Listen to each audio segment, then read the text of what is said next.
Oke. Ya, a'udzubillahi minasyaitonir rajim. Bismillahirrahmanirrahim. Assalamualaikum warahmatullahi wabarakatuh. Waalaikumsalam. Waalaikumsalam warahmatullahi Alhamdulillahilladzi bi ni'matihi tatimmu shalihat. Wassalatu wassalamu ala Rasulillah. Rabbi shrah li sadri wa yassir li amri wahlul 'uqdatam min lisani yafqahu qawli. Subhanaka la ilma lana illa ma 'allamtana innaka antal alimul hakim. Rabbi zidna ilma warzuqna fahma. Sebelumnya terima kasih kepada moderator dan juga seluruh kawan-kawan sidak yang hari ini bergerak untuk mengadakan agenda program ini. Sebetulnya baru tahu informasi untuk mengisi acara ini baru kemarin, H-1. Ya, jadi saya juga mohon maaf kalau memang tak terlalu lama bisa menemani kawan-kawan pada malam hari ini, karena malam hari ini saya juga ada agenda lain di jam 9 nanti insya Allah. Ini temanya menarik banget ya teman-teman ya. Luar biasa bagaimana sih kita dalam memaknai hijrah dalam kehidupan kita. Nanti sebelum diisi sama Tuan Guru kita, Ustaz Abdul Somad, saya ingin sedikit berbagi cerita dulu dan pengalaman kepada kawan-kawan yang malam hari ini hadir di acara malam hari ini. Saya doain mudah-mudahan teman-teman yang hadir pada malam hari ini yang punya masalah dalam hidupnya, Allah selesaikan masalah hidupnya. Yang punya hutang, semoga Allah lunaskan hutang-hutangnya. Yang belum ketemu jodoh, dipertemukan dengan jodoh yang ganteng. Kalau kata guru-guru kita tuh, gak apa-apa soleh, yang penting ganteng. Gitu. Jadi kalau doa tuh jangan nanggung-nanggung gitu. Gak apa-apa dia jelek, yang penting dia soleh. Jangan kayak gitu doanya. Ntar dikasihnya udah mah jelek, udah mah gak soleh, kan kita yang kasihan. Maka doanya dirubah dengan semaksimal mungkin, dengan doa yang terbaik. Bagaimana doanya? Ya Allah, berikan hamba jodoh yang soleh. Yang gak apa-apa soleh, yang penting ganteng. Gak apa-apa soleh, yang penting kaya. Kan enak kayak gitu. Maka insya Allah mudah-mudahan atas izin Allah kita akan dikasih jodoh yang terbaik. Sembari kita juga terus membenahi diri. Jadi jangan terus mencari, tapi jadilah menjadi.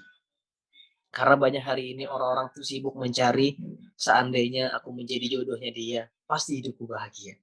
Seandainya aku nikah sama dia, soleh banget, aku mau berhijab gitu. Nah ini yang berbahaya, kalimat-kalimat yang seperti ini. Seseorang kalau sudah berubah karena ada faktor orang lain, bukan karena faktor lillahi ta'ala, maka suatu ketika dia dikecewakan sama orang tersebut, dia justru kembali ke masa lalunya. Bahkan bisa lebih parah, na'udzubillah tsumma na'udzubillah. Kemudian yang para ikhwannya yang belum nikah, udah usia mau kepala 3, ya kan? Saya doain mudah-mudahan ketemu dengan jodoh yang solehah. Gak apa-apa solehah yang penting cantik. Ya, gak apa-apa solehah yang penting baik. Yang penting dia taat sama suami.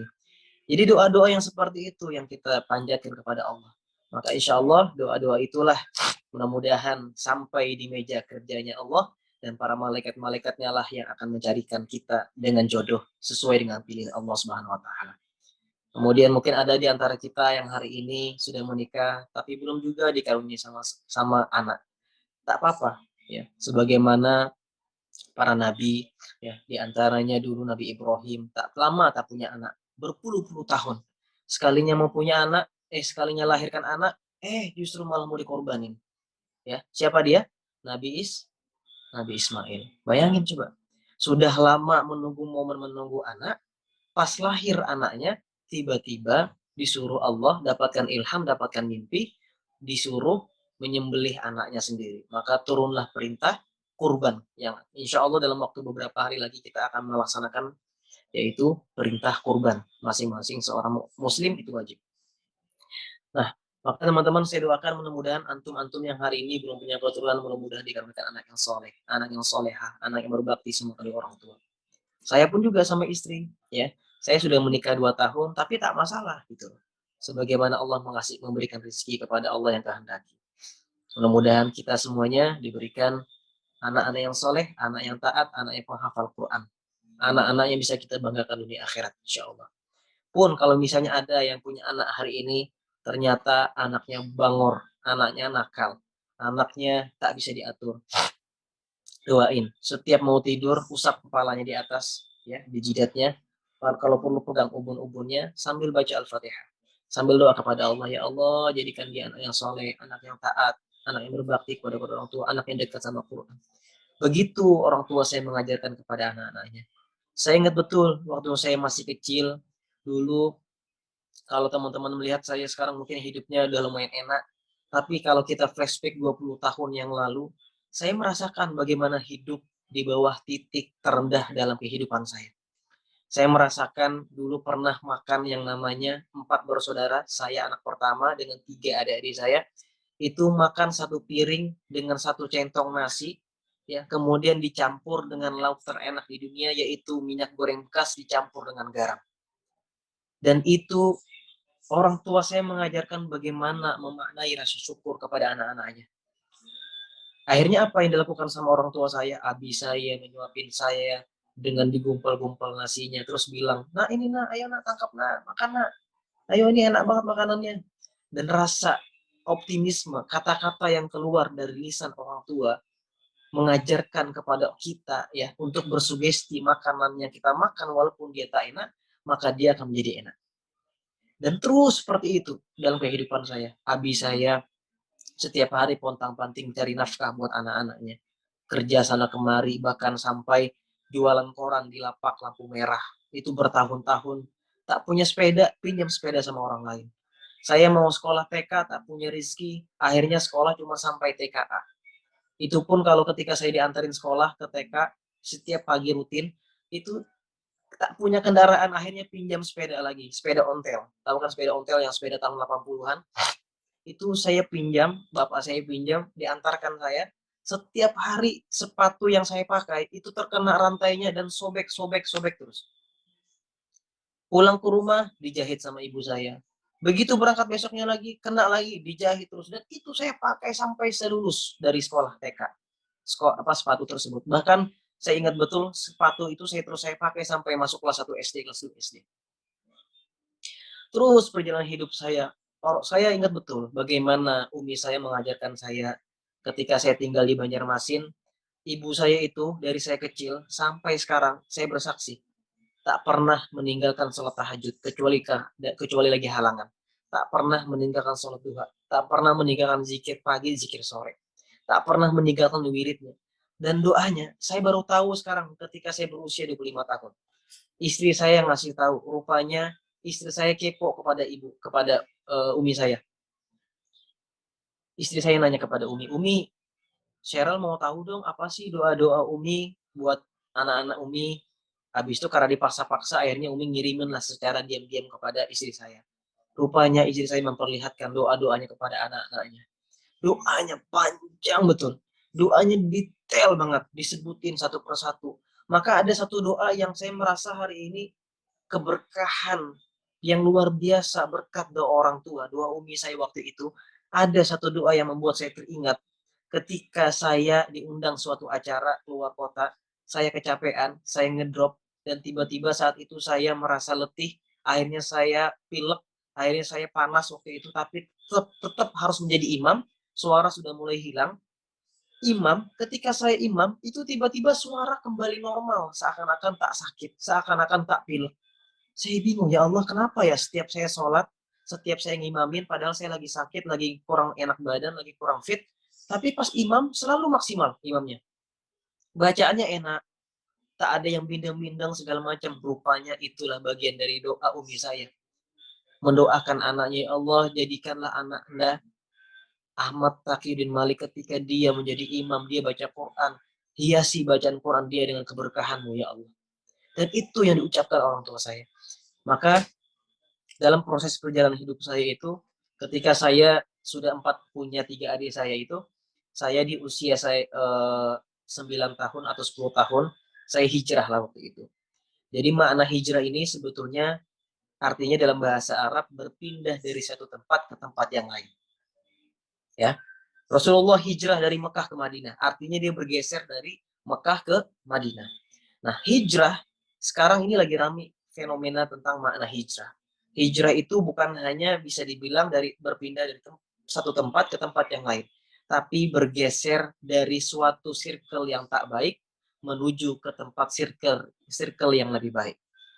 pindah dari tempat-tempat atau kumpulan-kumpulan orang-orang yang toksik, pembicaraannya tak punya manfaat, dan dia berpindah kepada kumpulan orang-orang soleh. Itu hijrah.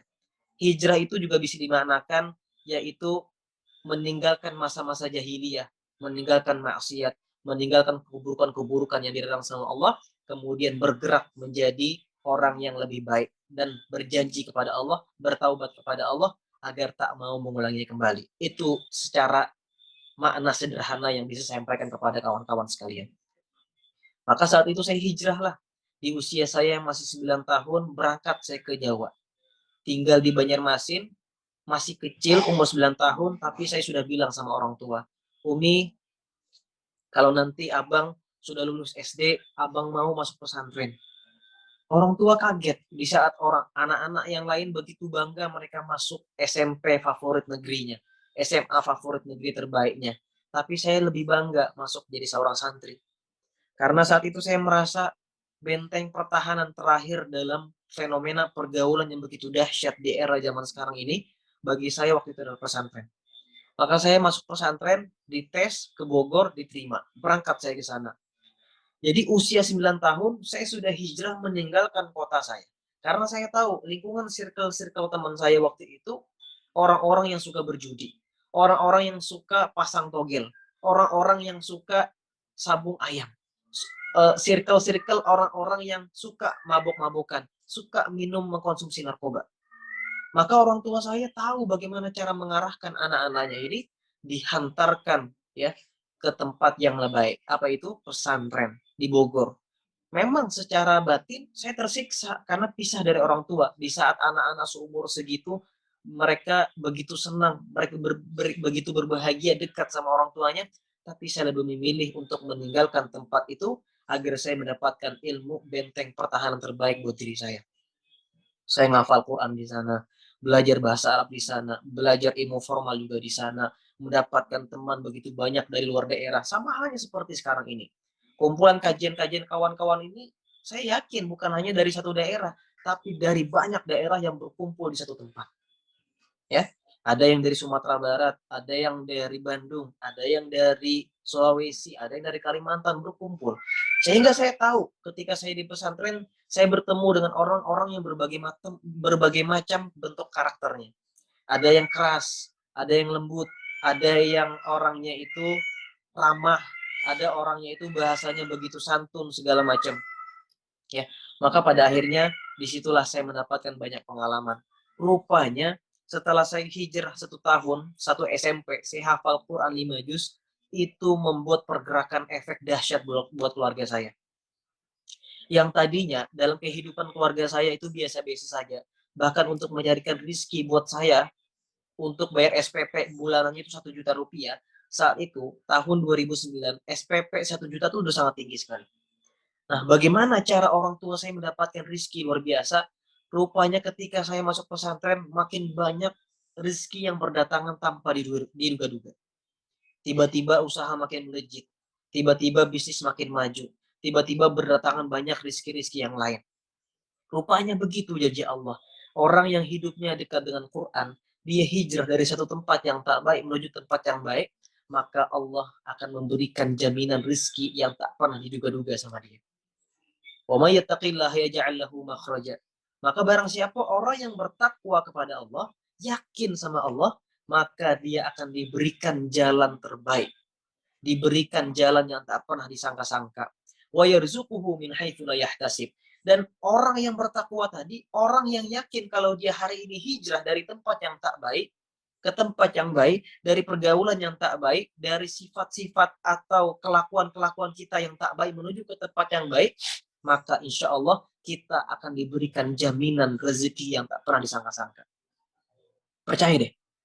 Kuncinya satu, yakin sama Allah. Hari ini kenapa fenomena-fenomena kita banyak orang yang sudah tahu kebenaran dari Allah. Yakin kalau dia sudah melakukan kesalahan. Hatinya gelisah, hatinya merasa berlawanan dengan naluri dia sebagai seorang muslim. Kenapa? Karena dia tak yakin dengan Allah. Maka banyak hari ini orang-orang itu selalu berpikir dengan dimensi akal. Padahal akal kita ini sebagai manusia itu terbatas. Tapi kalau kita berpikir dengan dimensi keimanan, maka yang terjadi sesuatu yang di luar nalar kita sebagai seorang manusia. Coba saya ambil satu cerita deh. Bagaimana ceritanya Nabi Musa mendakwahi Fir'aun. Saya tanya sekarang, Nabi Musa menang nggak melawan Fir'aun? Mendakwahi Fir'aun, mendatangi dengan Harun, kira-kira masuk Islam nggak? Percaya sama Allah nggak si Fir'aunnya? Enggak kan? Yang ada justru Fir'aun malah menyerang balik Nabi Musa dengan Harun. Dikejar. Lari Nabi Musa dan para pengikutnya Bani Israel. Sampai ketika itu sudah mentok jalanan, yang ada di depan hanya lautan, di belakang musuh-musuhnya atau para tentaranya Fir'aun. Maka yang terjadi di situ bukan lagi berpikir dengan dimensi akal, tapi dimensi iman, dimensi keyakinan. Coba kalau seandainya saat itu Nabi Musa ketika ditanya sama para pengikutnya, Nabi Musa, gimana nih? Kita sudah tak bisa lagi maju, tak bisa lagi juga mundur. Kita maju, kita bakal tenggelam. Kita mundur, bakal habis, kita disikat sama tentaranya Fir'aun. Maka yang terjadi, Nabi Musa nenangin mereka. Apa yang dilakukan Nabi Musa? La tahzan innallaha ma'ana. Jangan sedih, Allah sama kita. Lihat bagaimana keyakinan Nabi Musa memberikan rasa tenang, rasa kepastian kepada para pengikutnya. Apa yang terjadi? Dimensi keimanannya Nabi Musa bermain. Tauhidnya dia kepada Allah begitu yakin, maka yang terjadi apa? Datanglah pertolongannya Allah Subhanahu wa taala. Apa yang dilakukan sama Nabi Musa? Diperintahkan Allah untuk memukulkan tongkatnya dia ke lautan, dan terbelahlah lautan itu. Coba, kalau secara akal kan nggak nyampe. Tapi ini berbicara dengan dimensi keimanan. Kalau sudah kita berbicara dengan dimensi keimanan, sesuatu yang di luar nalar manusia akan terjadi. Innama amruhu idza arada syai'an yaqula lahu kun fayakun. Pasti terjadi. Ya. Maka kawan-kawan sekalian dirahmati Allah Subhanahu wa taala, yang paling pertama kunci kalau kita mau hijrah yaitu adalah yakin dengan yang namanya keimanan kita kepada Allah Subhanahu wa taala. Maka rezeki kita akan dijamin. Ada orang yang hari ini kerja di bank, posisi sudah tinggi jabatannya, gaji sudah 2 digit, kehidupan sudah terjamin. Tapi banyak kok di antara mereka yang hari ini kerja di tempat-tempat yang seperti itu, ada yang kerja di tempat riba, ada yang kerja di sebagai debt collector, yang segala macamnya, yang membuat mereka justru tidak merasakan ketenangan dalam hidupnya. Artinya apa? Artinya materi bukanlah sesuatu menjadi prioritas utama yang membuat kita bahagia. Materi memang membuat kita senang, tapi itu nomor sekian. Tapi justru yang membuat kita lebih bahagia adalah hadirnya rasa ketenangan. Akhirnya banyak orang-orang hijrah berlomba-lomba ya, pindah dari tempat yang riba berpindah ke tempat yang lain, pelan-pelan diganti sama Allah, asal dia yakin sama Allah, asal tauhidnya kuat sama Allah. Kemudian teman-teman sekalian dirahmati Allah Subhanahu wa taala, ketika dalam proses saya masuk SMP kelas 1 hafal 5 juz, itu yang membuat tergerak adik-adik saya untuk bergerak juga masuk pesantren. Adik yang nomor 2 masuk pesantren di Bogor, adik yang nomor 3 masuk lagi pesantren di Bogor, adik yang nomor 4 masuk semuanya ke pesantren, hingga pada akhirnya 4 anaknya dari orang tua saya mendidik mereka untuk dimasukkan ke pesantren agar mereka semua dekat sama Quran. Alhamdulillah atas izin Allah, saya diamanahkan sama Allah dengan Quran. Selesai 30 juz di usia 17 tahun. Hafal Quran dalam jangka waktu 4-5 tahun. Adik saya nomor 2 memang tak selesai hafalannya, baru hafal 3 juz. Karena memang dia masuk pesantren, bukan pesantren tahfidzul Quran. Tapi tak masalah bagi saya, masing-masing orang punya kelebihan dan kekurangan di masing-masing. Adik saya yang nomor 3 namanya Wafiq Azizah, perempuan. Alhamdulillah sudah hafal Quran 25 juz. Sekarang lagi proses menyelesaikan 30 juz bersama suaminya. Suaminya hafal 30 juz selesai, sama-sama penghafal Quran. Jadi mereka satu restoran satu sama lain. Setiap malam mau tidur simak-simakan. Kan nikmat banget punya rumah tangga seperti itu. Ya, siapa sih yang nggak pengen punya rumah tangga, punya pasangan yang sama-sama satu frekuensi agar dekat sama Quran.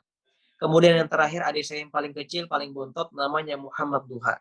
Umur 14 tahun, hafal Quran 30 juz, selesai hafalan ziyadah hanya dalam waktu 4 bulan. Jadi inilah investasi termahal dari orang tua terhadap anak-anaknya. Banyak orang tua yang sekarang itu justru sibuk menyuruh anak-anaknya untuk mengejar ilmu dunia. Ya, ayo nak, kamu masuk nak, kamu masuk kedokteran nak, kamu masuk ini nak, kamu masuk ini, kamu masuk sini. Gak salah, memang gak salah. Tapi orang tua justru lupa mana yang prioritas, mana yang nomor 2, mana yang nomor 3. Kalau orang tua saya mengajarkan kepada saya, install dulu Qur'annya, maka dunia akan ngikut dengan sendirinya. Dan itu yang kami rasakan saat ini. Hari ini kalau kita pegang Quran, dunia dalam genggaman tangan kita. Berdatangan satu persatu, percaya deh. Percaya deh. Kenapa hari ini masalah hidup kita nggak pernah diselesaikan sama Allah? Karena kitanya masih jauh dari Quran. Buka Qurannya masih seminggu sekali. Buka Qurannya masih sebulan sekali. Loh, gimana kebaikan mau datang dalam kehidupan kita? Gimana mau rahmat keberkahannya turun kepada kita? Kata Rasulullah SAW, orang yang dalam rumahnya tak pernah dibacakan Quran, rumahnya sama seperti kayak kuburan, sepi. Rumah yang tak pernah dibacakan Al-Quran di dalamnya, maka jin-jin banyak berdatangan di dalam rumah tersebut. Malaikat tak mau datang, apalagi ada foto-foto, ada patung-patung segala macam, maka malaikat rahmat tak mau masuk ke dalam rumah itu. Maka kuncinya sekarang ketika kita mau berproses hijrah, ya, dekatkan diri kita kepada Quran. Ya. Kalau guru saya mengajarkan, Ustadz EN itu mengajarkan pegang yang namanya MSQ atau ASI. ASI artinya Al-Quran, S-nya artinya sholat, I-nya artinya infak. 3 hal ini kalau kita pegang, insya Allah hidup kita akan bahagia dunia dan akhirat. Percaya deh. Nah, dalam perjalanan hidup saya tadi, selesai saya menuntut ilmu, rupanya keberkahan-keberkahan nikmatnya dunia yang baru datang kepada saya baru kecil dikasih sama Allah. Diberikan beasiswa kuliah ke Mesir Al-Azhar Kairo. Diberikan beasiswa dapat kuliah di Madinah Islamic University, tapi saya tak ambil waktu itu. Dimudahkan Allah. Orang tuh berlomba-lomba pengen masuk kampus terbaik, ya. Dia sibuk mengejar yang namanya materi, dia sibuk mengejar bagaimana cara masuk, tapi dia lupa bagaimana cara mengambil hati yang menggerakkan hati manusia. Allah Subhanahu wa taala. Saya masuk Al-Azhar Kairo, waktu itu bahasa Arab saya lemah. Teman-teman yang tes masuk ke Al-Azhar waktu itu orang-orang yang jago nahwu, orang yang jago sorofnya, orang yang jago balaghahnya. Saya masih biasa-biasa saja bahasanya, cuma saya mengandalkan Quran aja waktu itu.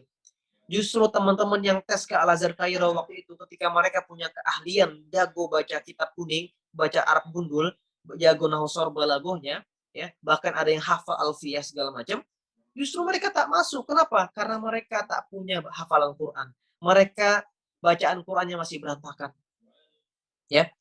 Maka teman-teman dirahmati Allah, Quranlah yang akan mengangkat derajat kita satu persatu dalam kehidupan kita. Dekat sama Quran, selesai masalah hidup kita. Sholatnya dijaga, selesai masalah hidup kita.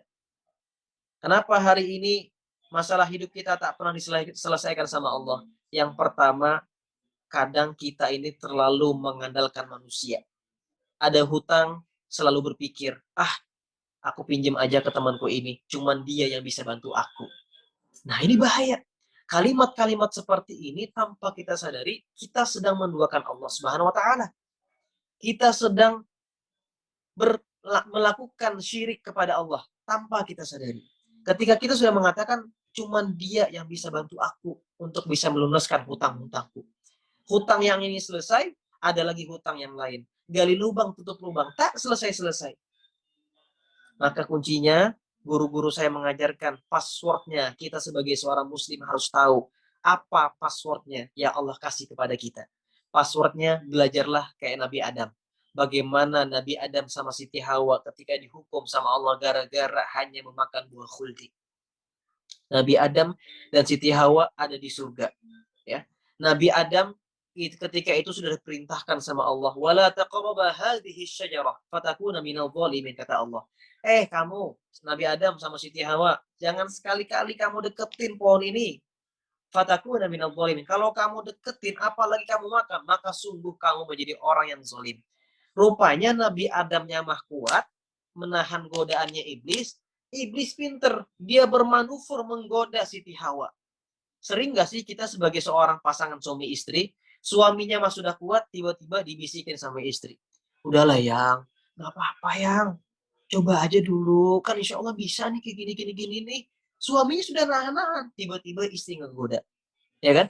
Terus ada cerita kenapa hari ini kalau misalnya kita ditanya pasangan sama suami, sayang kita mau makan kemana? Kata istri, terserah.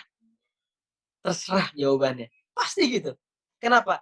Karena biasanya para perempuan sudah trauma dengan pengalamannya dulu waktu Siti Hawa disuruh memilih memakan buah khuldi. Maka sekarang itu yang kita rasakan ketika para suami bertanya, yang kita mau kemana? Terserah. Mau makan apa? Terserah. Dia tak mau mengulangi kesalahan yang sama ketika dulu di surga. Ya. Jadi teman-teman yang dirahmati Allah Subhanahu wa taala, iblis bermanuver menggoda Siti Hawa. Maka dimakanlah buah khuldi, dihukum sama Allah turun ke bumi, dipisahkan selama 300 tahun. Ya. Nabi Adamnya di mana, Siti Hawanya di mana. Maka ketika dua-duanya ini rindu sama-sama dengan Nabi Adam dan Siti Hawa ingin bertemu, tapi passwordnya dia tahu, ya. Dia justru bukan berdoa kepada Allah, ya Allah pertemukan aku dengan Siti Hawa, ya Allah pertemukan aku dengan Nabi Adam, ya Allah. Tak seperti itu doanya.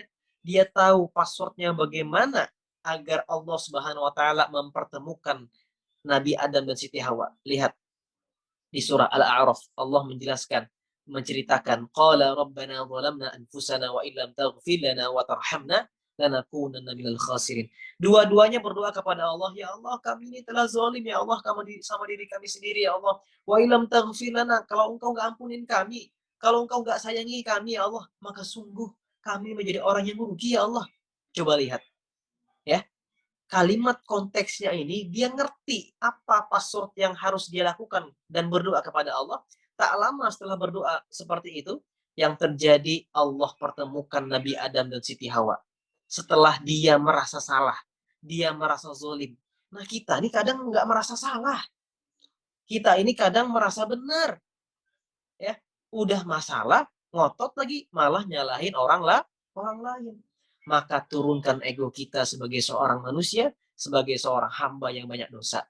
Kuncinya, passwordnya, minta ampun sama Allah, deketin Qur'annya, dijaga sholatnya, dijaga infaknya. Insya Allah banyak kebaikan yang datang dalam kehidupan kita. Tanpa kita sadari, selesai masalah yang ini. Yang ini selesai lagi, ini selesai lagi. Begitulah cara-cara Allah. Jadi jangan sibuk kita sebagai seorang hamba merasa mampu, merasa kuat, merasa bisa. Kita bisa melakukan semuanya. Tenang aja bro, masalah ini biar gue yang menyelesaikannya. Ini kalimat-kalimat angkuh, kalimat-kalimat orang yang merasa Tuhan dirinya. Maka kalau kata guru kita Ustaz TN bilang, kita mah mengaku sebagai seorang hamba, tapi sifatnya kayak Tuhan. Ngakunya hamba, tapi sifatnya kayak Tuhan. Suka ngatur-ngatur. Hajatnya banyak, doanya banyak, tapi perintah-perintahnya banyak dilanggar. Betul nggak kira-kira? Betul kan? Doanya banyak, hajatnya banyak, tapi perintah-perintahnya dilanggar, perintah-perintahnya tak dikerjakan, larangannya malah justru dikerjakan. Maka insya Allah teman-teman semuanya, pesan saya dalam perkumpulan kita pada malam hari ini, kalau kita mau berproses hijrah, yang paling utama adalah kita harus punya niat yang kuat, ya, untuk bertekad meninggalkan tempat yang tak baik menuju ke tempat yang baik. Dari circle yang tak baik pindah ke circle orang-orang soleh, ya. Dari perkumpulan-perkumpulan yang kurang manfaat berpindah ke tempat yang bermanfaat. Maka alhamdulillah, masya Allah, tabarakallah, saya juga diamanahkan Ustaz TN, Ustaz Lukman untuk membangun sebuah peradaban. Namanya kawasan Masjid Milenial Malikal Mulki, kawasan peradaban Quran, ya. Dan itu kita akan detailkan menjadi pusat pengkaderan imam sedunia. Itu insya Allah akan kita bangun di Bogor, Tanah Sareal, Kota Bogor. Luas tanah 1.200 meter. Pergerakan-pergerakan dari awal saya diamanahkan bangun masjid, ternyata membuat impact banyak para influencer-influencer untuk bergerak hijrah menuju ke tempat yang baik. Teman-teman mungkin tahu ada yang namanya Dara Arafah, ya. Mereka seorang influencer selebgram terkenal yang masya Allah tabarakallah, Allah menggerakkan hatinya untuk berubah menjadi orang yang baik. Sekarang sudah berhijab total, Setiap ada kajian datang. Kemarin ada kajiannya Tuan Guru kita Ustaz Abdul Somad di Bogor. Subuh-subuh dia berangkat jam 3 subuh dari rumahnya. Naik Grab. Bayangkan coba. Orang tuh kalau sudah diberikan iman, diberikan hidayah, maka hidayah itu akan sangat terasa mahal kalau kita menikmatinya. Maka yang terjadi Dara Arafah ketika itu dia mau berangkat ke Bogor, tiba-tiba tukang Grabnya tak mau jadi berangkat ke Bogor, bilang terlalu jauh. Dia bilang di grup, mohon maaf Ustadz, saya nggak jadi berangkat ke Bogor nih kayaknya karena Grabnya tak bisa sampai Bogor.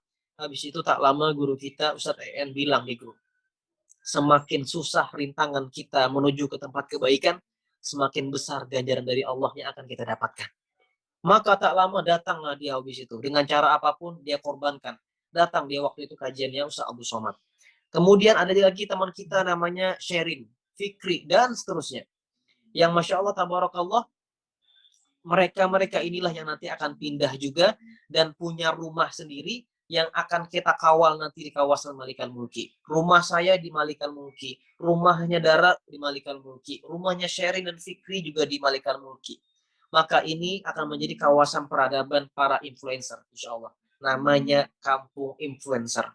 Di seberangnya, insya Allah, disitulah nanti tempat pengkaderan para anak-anak yatim untuk mereka menghafal Quran. Mereka menghafal Quran 30 juz, bersanad, kemudian juga kita install ilmu-ilmu yang lain, ilmu leadership, maka mereka nanti akan kita ajarkan juga menjadi imam, ya, yang memiliki bacaan imam 40 suara imam Timur Tengah, yang ketika mereka selesai di Malikal Mulki, mereka mengabdi kepada masyarakat. Mereka akan kita kirim ke masjid seluruh dunia, bukan hanya Indonesia. Target kita akan kirim kita ke Jerman, kita kirim ke Amerika, kita kirim ke Australia. Mereka bukan hanya jadi imam di sana, tapi insya Allah mereka juga akan mengasuh para jamaah dan masyarakat di sana. Karena di Indonesia ini sebetulnya tak kekurangan ustadz. Ribuan, puluhan ribu ustadz tersebar di seluruh Indonesia. Tapi di Indonesia ini kita, di lingkaran kita ini sekarang kekurangan seorang pengasuh. Maka saya pun hijrah dari Jakarta ke Bogor, meninggalkan semua rumah saya di Jakarta ini. Bisnis saya juga pindahkan ke Bogor, rumah saya juga pindahkan ke Bogor. Disitulah nanti insya Allah akan membangun peradaban Quran. Mungkin di teman-teman ada yang tinggal di Bogor, kalau berkenan, kalau ada waktu silahkan main nanti ke kawasan peradaban Quran Malikal Mulki. Insya Allah minggu ini atau minggu depan saya akan mengadakan acara, ya, menginstal program kajian pertama dengan pasar yang bahagia. Jadi acaranya subuh, habis subuh kita ngaji bareng, habis itu kajian, habis kajian nanti insya Allah emak-emak, ibu-ibu akan dapat yang namanya bikisan sayur dan segala macam yang bisa mereka bawa pulang. Syaratnya mereka mendapatkan bikisan itu hanya dengan ikut sholat subuh berjamaah, ngaji, dengerin kajian. Ya, maka mereka akan mendapatkan bingkisan itu. Ya, belanja cuma-cuma, bayar dengan doa. Nah, silahkan nanti ada mungkin di antara kawan-kawan, ya, ayah-ayah bunda yang hari ini nonton ya di kajian pada malam hari ini, kalau punya waktu silahkan datang nanti ke kawasan peradaban Quran Malikal Mulki. Namanya sekarang ini adalah Laterna, ya, Tanah Sareal, karena kita belum ganti namanya. Jadi itu perumahan townhouse yang hari ini kita take over, kita bangun sebuah peradaban. Nah, itu ada yang nulis tuh, Laterna Tanah Sareal. Mudah-mudahan niat baik kita, ya, arahan-arahan dari guru-guru kita semuanya membangun peradaban ini, Allah mudahkan semua urusan kita. Allah berkahi setiap langkah-langkah kita. Mudah-mudahan kajian kita pada malam hari ini menjadi wasilah Allah gugurkan dosa-dosa kita di masa lalu, dan Allah mendatangkan banyak kebaikan di masa yang akan datang. Semoga kawan-kawan yang hari ini berproses hijrah, ya, Allah bimbing terus dalam keistiqomahan.